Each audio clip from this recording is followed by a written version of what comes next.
ladies and gentlemen, and thanks for taking the rendezvous with us right here on Spectrum Television. It is the 8 p.m. Bilingual newscast. On the eye of the news for today, Tuesday, December 3, 2024, the National Assembly has been in session since Monday, December 2, where ministers are defending their budgets before the Finance and Budget Committee. Simultaneously, the Minister of Territorial Administration is addressing pressing questions from deputies about the draft law on civil protection. Tonight's newscast comes up with more details. Declaration of revenues for the 2023 year. What does it entail? Who does it concern? All these questions and many more will be answered tonight as the December 9 deadline approach.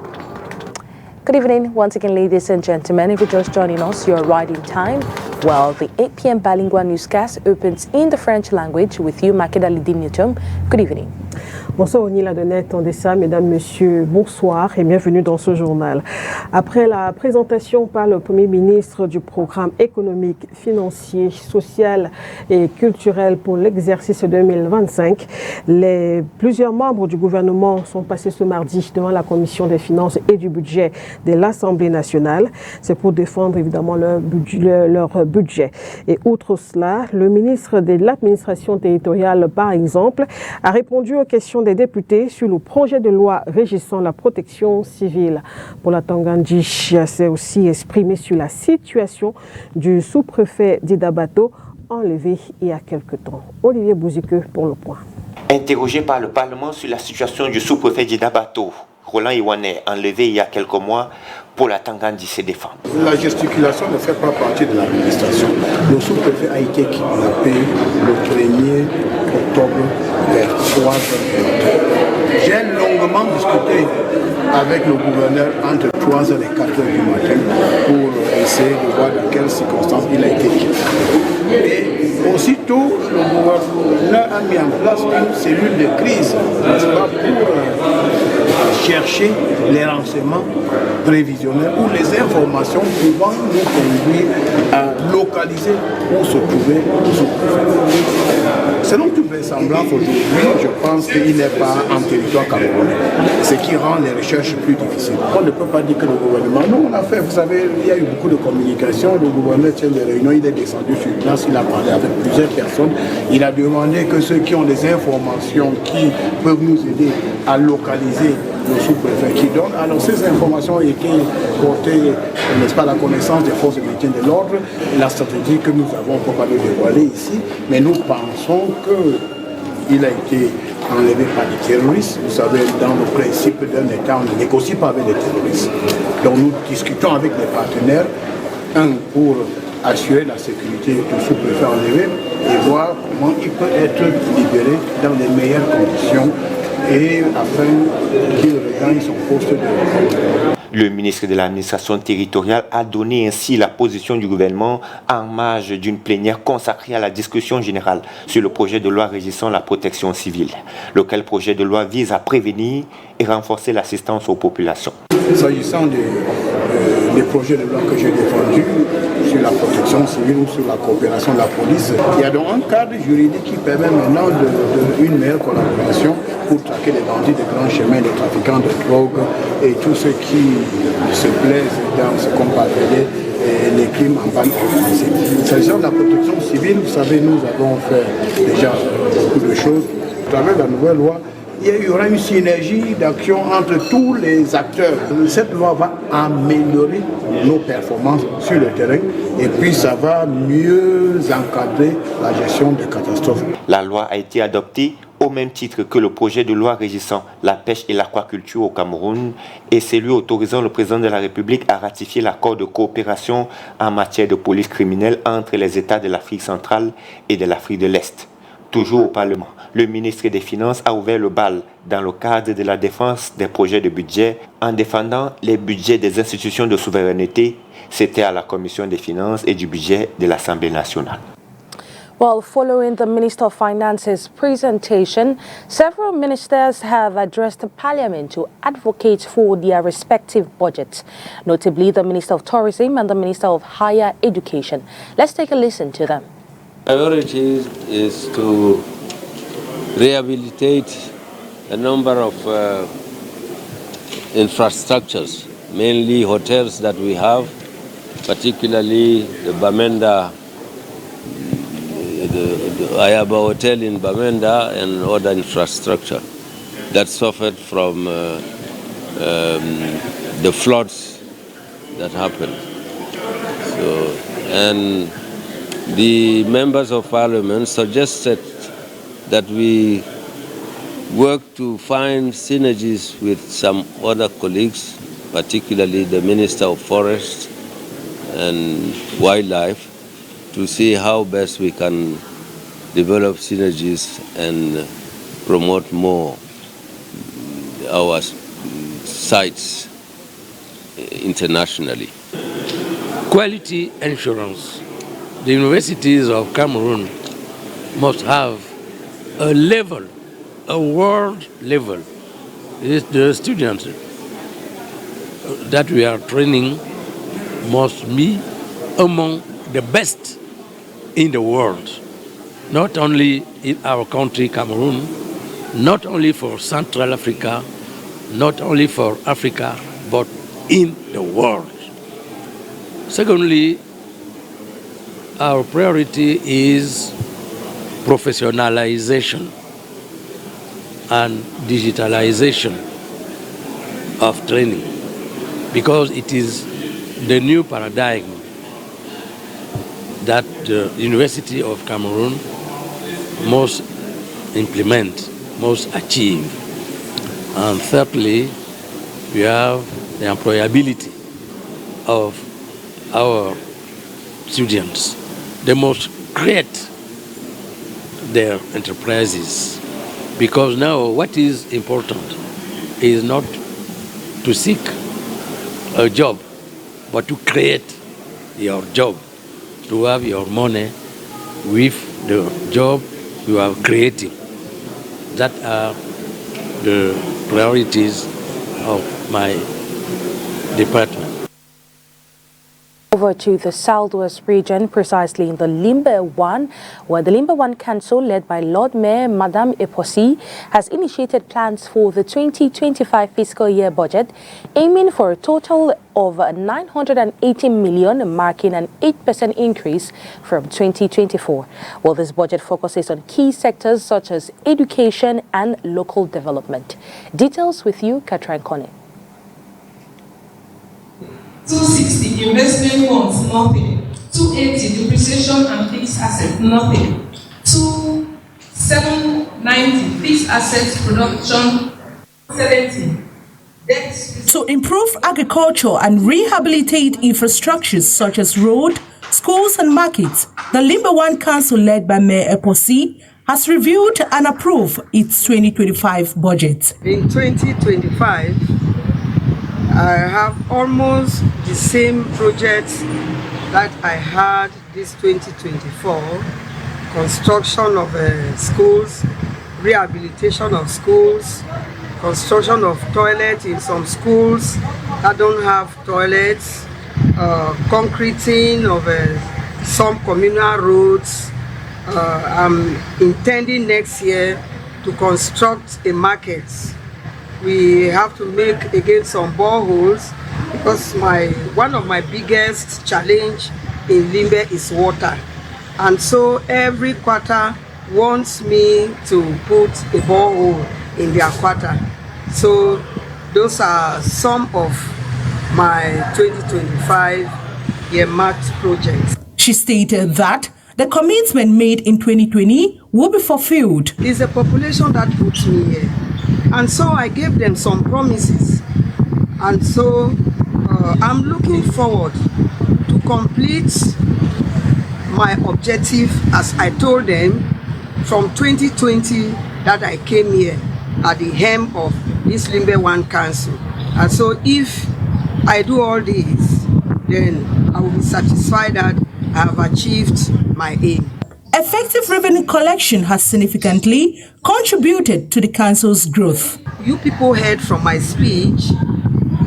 As far as revenue collection for 2024, we have an increase of 80 million. And so I think I am proud like the lizard to say I have done it because the increase came as a result of the mortuary that was constructed, and we started collecting money from there.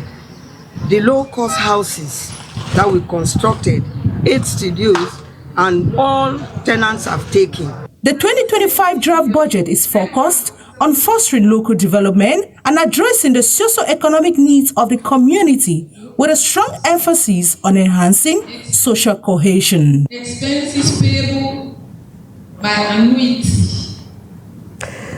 Déclaration annuelle des revenus des particuliers, la date limite repoussée au 9 décembre. Vous êtes salarié, retraité ou percevez des revenus fonciers, vous êtes concerné. Vous devez déclarer par exemple vos salaires, les pensions, vos revenus de placement financier, votre taxe foncière, vos revenus fonciers, et ça ne s'arrête pas. Léla Renganzeu. Vous avez désormais jusqu'au 9 décembre prochain pour déclarer vos revenus de l'année 2023. Pour la 3e fois, la Direction générale des impôts vient de prolonger la date limite. Ce qu'il faut savoir, l'IRPP, entendez, impôt sur le revenu des personnes physiques, est obligatoire pour toutes les personnes qui touchent des revenus au Cameroun. Vous avez un domicile fiscal au Cameroun, vous y travaillez ou vous y vivez, vous y avez des affaires et intérêts, vous êtes concerné. Vous êtes un fonctionnaire camerounais en poste à l'étranger, vous êtes concerné. Vous êtes camerounais vivant à l'étranger, sachez-le, vos sources de revenus camerounaises sont imposables. C'est le cas par exemple de ceux qui ont des biens immobiliers et autres immeubles en location. Ils doivent déclarer les revenus perçus des loyers. Deuxième volet, la déclaration en elle-même. Elle se fait en ligne sur le site des impôts dès que la connexion le permet. La première étape est celle de l'inscription de son numéro d'identifiant unique. Ensuite, vous suivez la procédure au gré des humeurs de la plateforme.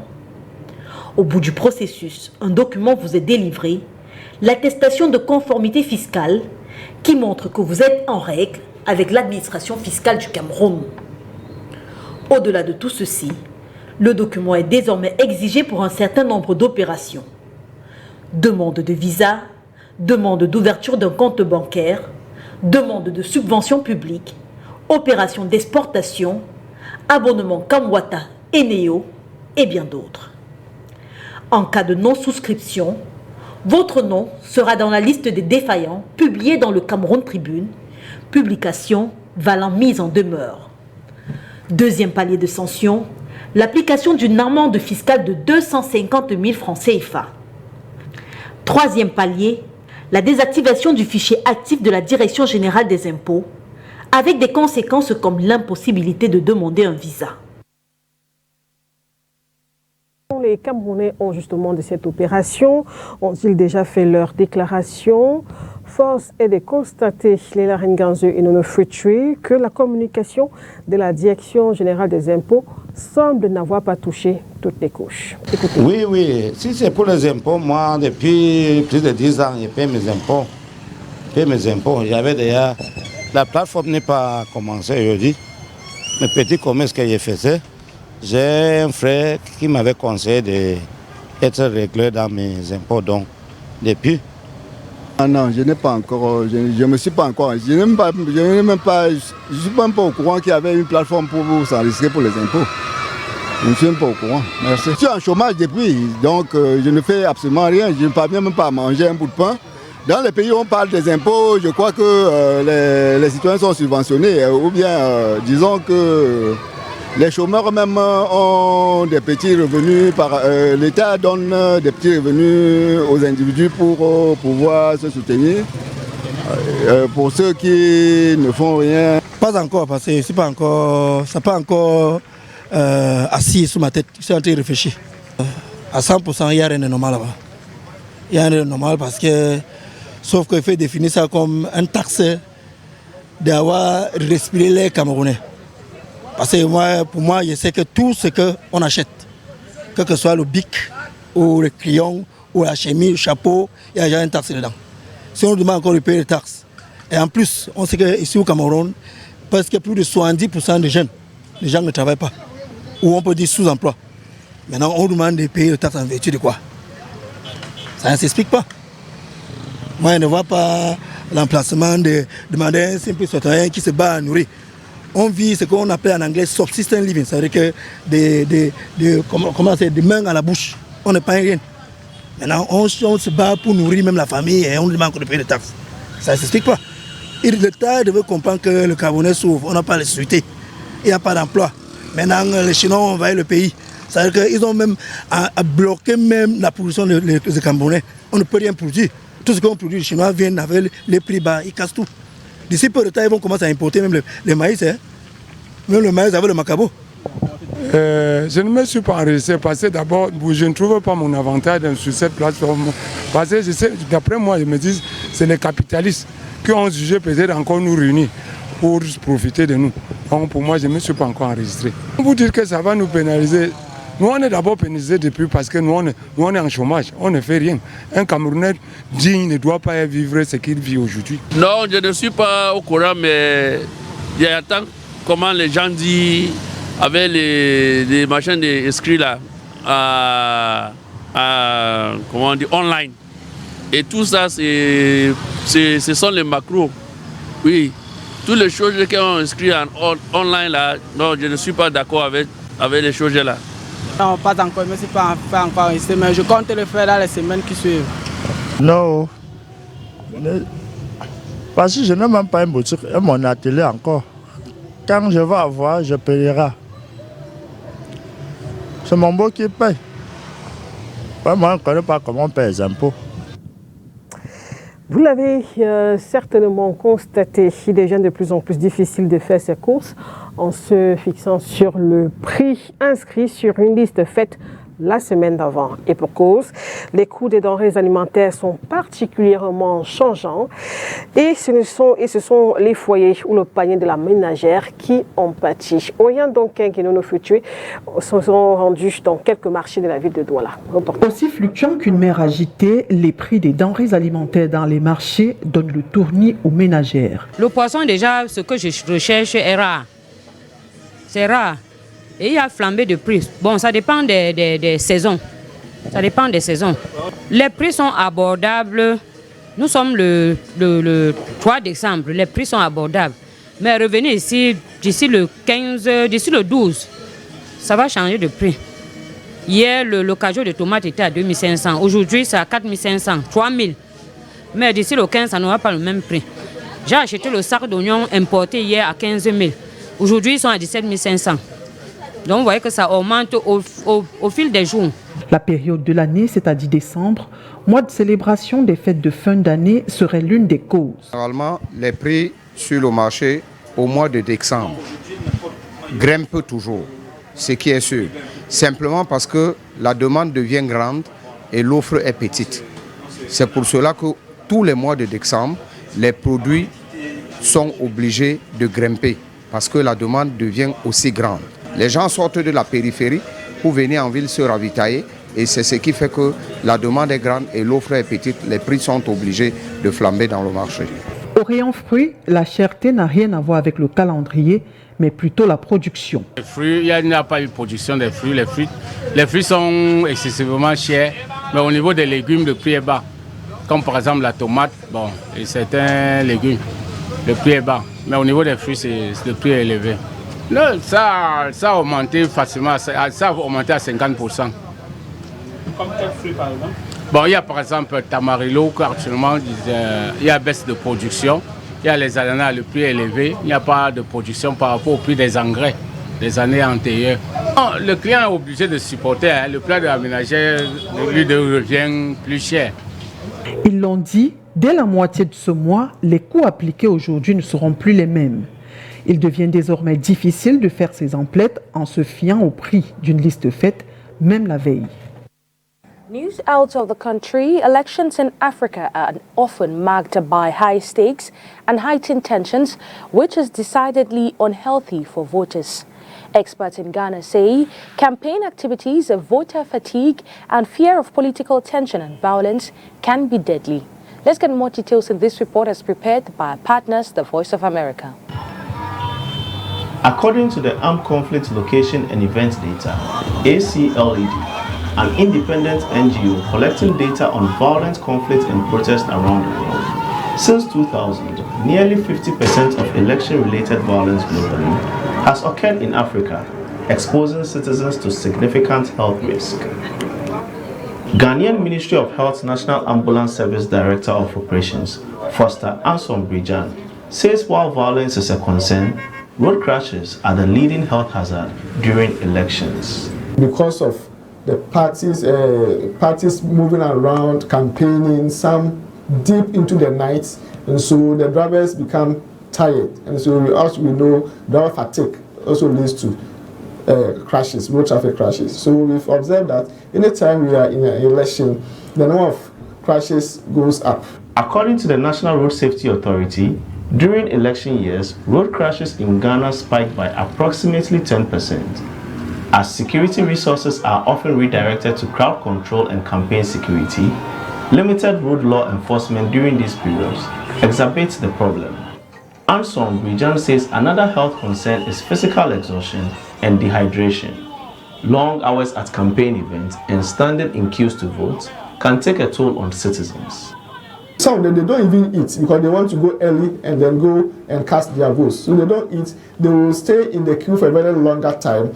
And some become dehydrated. Some also becomes hypoglycemia sets in because they've not eaten. And so some may be faint, some may even collapse. Isaac Newman Arthur is a clinical psychologist and spokesperson for the Ghana Psychologists Association. He says beyond physical health, the stress and tension surrounding elections can severely impact mental well-being, especially for individuals with pre-existing conditions. Depending on whatever happened during the political season, someone may never recover from the impact of whatever they went through, and that can be lifelong.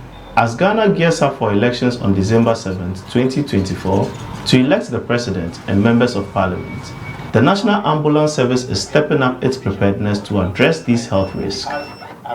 Its Emergency Medical Services Supervisor, Daniel Asari, says they are equipped with modern ambulances and trained personnel to help mitigate health hazards. The National Ambulance Service have been able to give basic first aid training to these institutions like the police service, fire service and immigration and prisons. So we did a training program for them so that they will be able to get certain basic first knowledge. Authorities at Ghana's ambulance service say, while elections mark a pivotal moment in democracy, they also bring health challenges, and their goal is to make exercising their democratic rights as safe as possible for all citizens. Sana Mutod, VOA Africa, Accra, Ghana. When someone is traumatized, either follow. In sports, Shari Nicolene Ayong scored the winning goal for Authentique as the side saw of a newcomer Cyclone 3-2 in match day 1 of the women's top flight. While the highlights of these games have been played on match day 1 was concluded on Sunday, December 1, 2024. Let's get highlights of all the games played. Shari Nicolene Ayong netted a dramatic late winner for Authentique ladies in their 3-2 triumph over Cyclone FC during the opening day of the women's top tier. The match showcased Authentique's tactical superiority as they pressed high and drew the first blood just 5 minutes in with a stunning strike from Maxes Kalelo.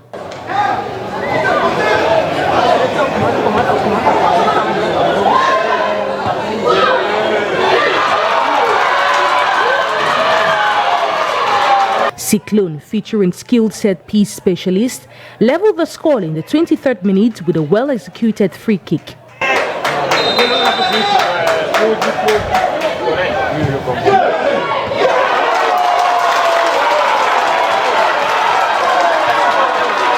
Under pressure to replicate last season's success, Authentique launched a counter-attack. 3 minutes later, Erika Kempfak handled the ball in the box, leading to a penalty converted by the standout player of the match, Bianji Suzy.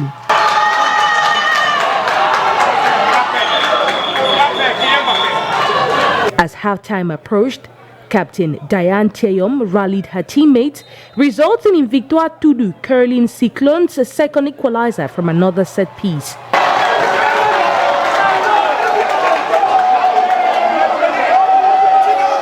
Teams entered halftime at 2-2. After the break, both coaches made tactical substitutions, one of which was Juliet Tufion, replaced by Nicoline Eyong in the 56th minute, which quickly saw her make an impact, scoring her first goal of the season just 3 minutes later. A goal she dedicated to her grandfather. Authentique secured all 3 points and maintained their momentum ahead of their next match against Vision Food Academy.